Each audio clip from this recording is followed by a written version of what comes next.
அஸ்ஸலாமு அலைக்கும் வரஹ்மத்துல்லாஹி வபரகாத்துஹு. அன்பார்ந்த அனைத்து சகோதர சகோதரிகளுக்கும் எல்லாம் வல்ல அல்லாஹ்வினுடைய சாந்தியும் சமாதானமும் உண்டாவதாக. ரியாதில் பணிபுரியும் தென்காசி ஆதம் அவங்க 2 கேள்வி கேட்டிருக்காங்க. முதல் கேள்வி, வித்ரு தொழுகையை எவ்வாறு தொழ வேண்டும்? இரண்டாவது கேள்வி, வித்ரு தொழுகையின் போது குனூத் ஓத வேண்டுமா அப்படின்னு கேட்டிருக்காங்க. மாஷா அல்லாஹ், அருமையான 2 கேள்வி கேட்டிருக்காங்க. அதற்குண்டான விளக்கத்தை பார்ப்போம். முதற் கேள்வி, வித்ரு என்பதற்கு ஒற்றைப்படை என்பது பொருளாகும். முஹம்மது நபி ஸல்லல்லாஹு அலைஹி வஸல்லம் அவங்க வித்ரு தொழுகையை வலியுறுத்தும் முகமாக தன்னுடைய சஹாபாக்களுக்கு எவர் ஒருவர் வித்ரு தொழுகையை நாடுகிறாரோ அவர் 5 ரக்காத்துகளாக தொழுது கொள்ளட்டும், அல்லது 3 ரக்காத்துகளாக தொழுது கொள்ளட்டும், அல்லது 1 ரக்காத்துகளாக தொழுது கொள்ளட்டும் என்று வலியுறுத்தினார்கள் என்று அபு அய்யூப் அலி அவங்க அறிவிக்கிறாங்க. இந்த ஹதீஸு நசயி, இப்னு மாஜா, அபு தாவூதில் இருக்கு. மேற்கொண்டு அபு ஹுரைரா ஒரு ஹதீஸ் அறிவிக்கிறாங்க. முஹம்மது நபி ஸல்லல்லாஹு அலைஹி வஸல்லம் அவங்க மஹரிபுக்கு மாற்றமாக வித்ரு தொழுதார்கள்.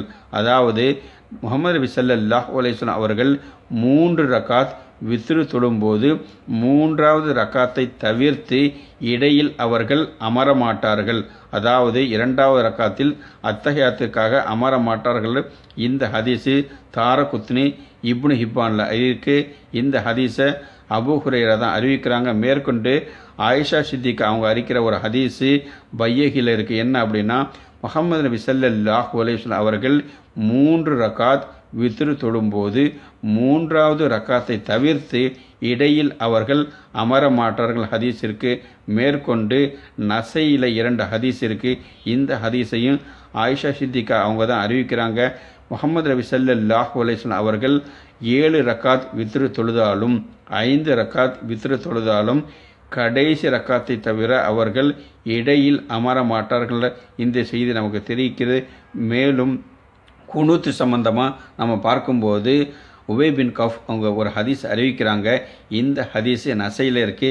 முஹம்மது நபி ஸல்லல்லாஹு அலைஹி வஸல்லம் அவர்கள் வித்ரு தொழுகும்போது கடைசி ரக்காத்தில் ருக்குவிற்கு முன்பாக குனூத் ஓதுவார்கள். ஹதீஸ் நசையில் இருக்கு.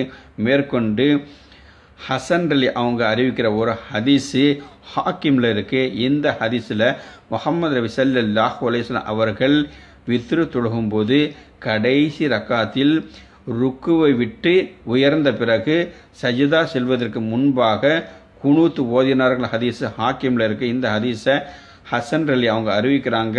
அதாவது இந்த 2 ஹதீஸிலிருந்து முஹம்மது நபி ஸல்லல்லாஹு அலைஹி வஸல்லம் அவர்கள் கடைசி ரக்காத்தில் ருக்குவுக்கு முன்பாகவும் குனூத் ஓதியிருக்காங்க, ருக்குவுக்கு பின்பாகவும் குனூத் ஓதியிருக்காங்க அப்படிங்கிறதுக்கு மிகப்பெரிய ஒரு ஆதாரமாக இருக்குது. மேற்கொண்டு குனூத் துவா என்ன அப்படின்னா, அல்லாஹ் மஹதினி ஃபீமன் ஹதைத்த வாஃபினி ஃபீமன் ஆஃபைத்த என தொடங்கும் குனூத்து துவாவை முஹம்மது ஸல்லல்லாஹு அலைஹி வஸல்லம் அவர்கள் ஓதினார்கள்ங்கிற இந்த ஹதீஸை ஹசன் அலி அறிவிக்கிறாங்க.